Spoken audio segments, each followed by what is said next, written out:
Hi, I'm here today to show you what we've been working on. What we've been working on is my 14-foot Lowe aluminum boat. My aluminum boat has a variety of things on it, and we have been trying to modify it so that it's a little bit better. Overall, it wasn't a boat I bought. I wouldn't have picked it, but somebody else did. I got it. So I figured I would go ahead and make it better. Let's see what we got. Okay, so here's what we got so far. This is a mess because we haven't really cleaned this up yet, and that's the new piece of aluminum I bought, which turns out to be part of the floor. But we'll get back to that in a minute. So what we're doing is we're cleaning out the floor. We're cutting out styrofoam insulation, 2 layers, 3/4 of an inch thick. You can pick this up at Home Depot for like $8 a bag.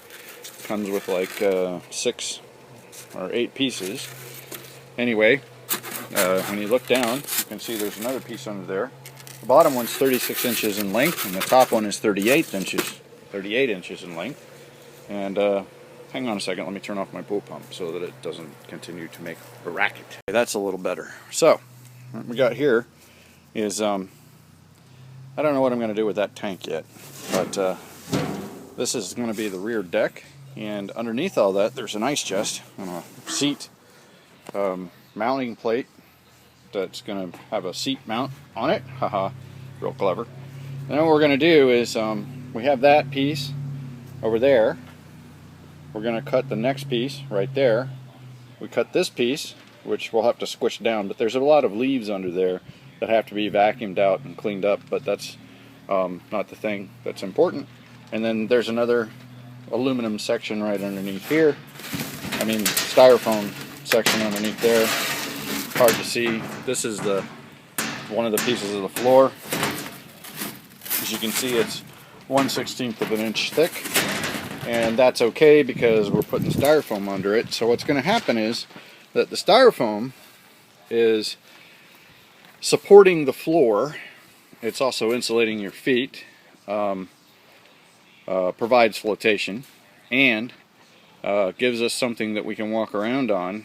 I mean, it's a 14-foot boat. How far are you going to walk? So, and then as we put the floor over top of it, the floor is actually going to be mounted to the ribs that go along the cross section of the boat. So today we're trying to finish up cutting the styrofoam, and that's where we're at.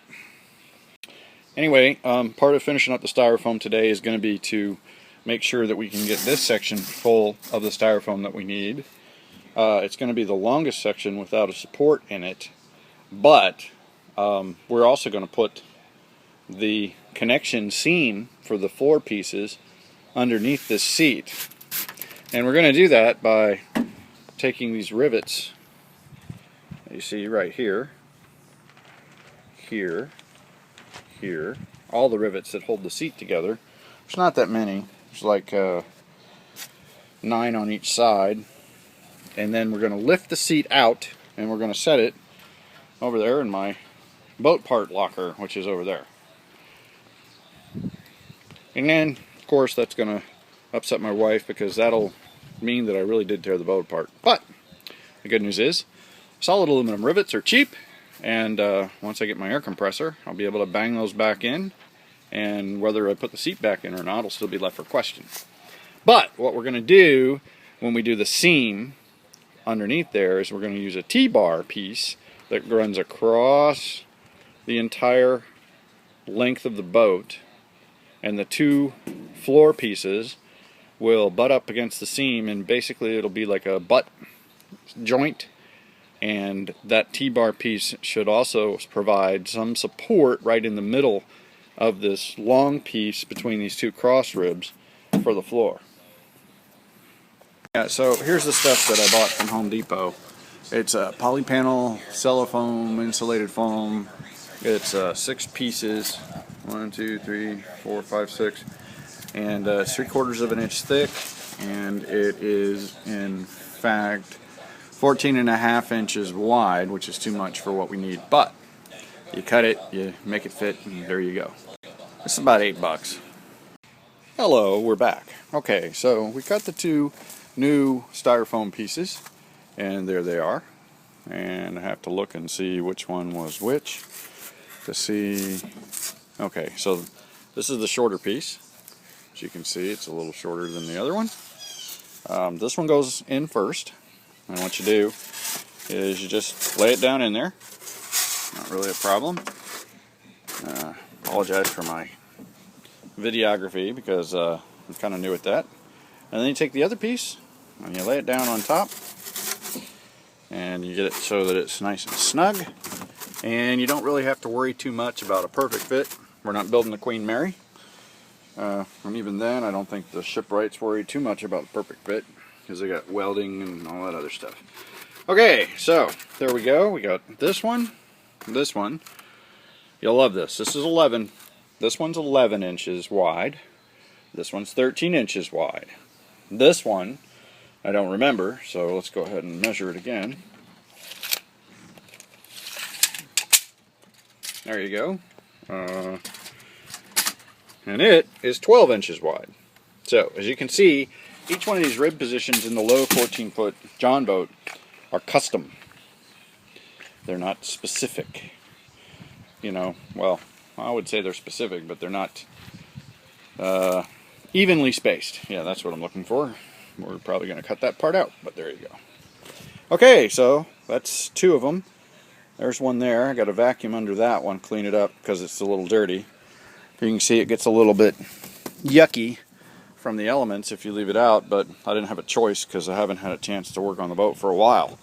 So, anyway, I'm getting there. She's actually almost done, believe it or not. As far as the seat goes, this bench seat, we're not taking it out today. What we're going to do is we're going to cut the styrofoam for underneath so that the other half of my marriage doesn't get upset. And then when we have all the piece parts to take it out and either put the rivets in so that it doesn't sink, we'll put the rivets in and we'll leave the bench seat out, because my plan is kind of to take it out and it's not going to be a permanent fixture in the boat any longer, but that's just a plan and I'm not really sure if it's going to work. So anyway, I might use it for something else, but we'll see how it goes. That's all for now. Till later. Okay, so it turns out that getting that piece of styrofoam underneath the seat was a little tricky, actually, without breaking it, because I don't really want it broken.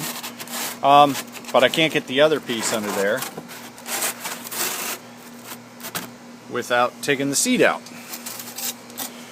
And since I don't have all the tools I need to put the seat back in, I think what I'll do is just cut the other pieces and leave it for another day, because all this stuff still has to come back out anyway, so it's okay.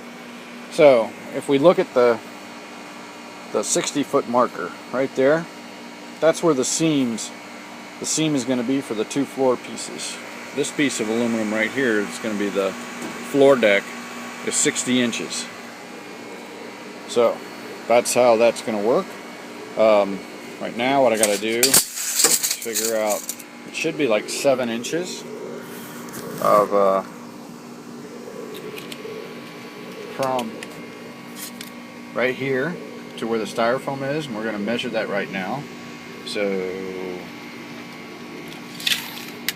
I don't want to shut the camera down just for that. And there it is, 7 inches. And if we go close enough, see, 7 inches. That's going to be close enough. So now I need a piece that's 7 by 36 and a piece that's 7 by 38. And then we're all done with all the styrofoam pieces. That'll be awesome. Okay, these are the last styrofoam cuts of the day. As you can see, we have the 7-inch piece that's 36 inches long, and it snugly goes right there. And you can see that this is the 38-inch piece that goes underneath there.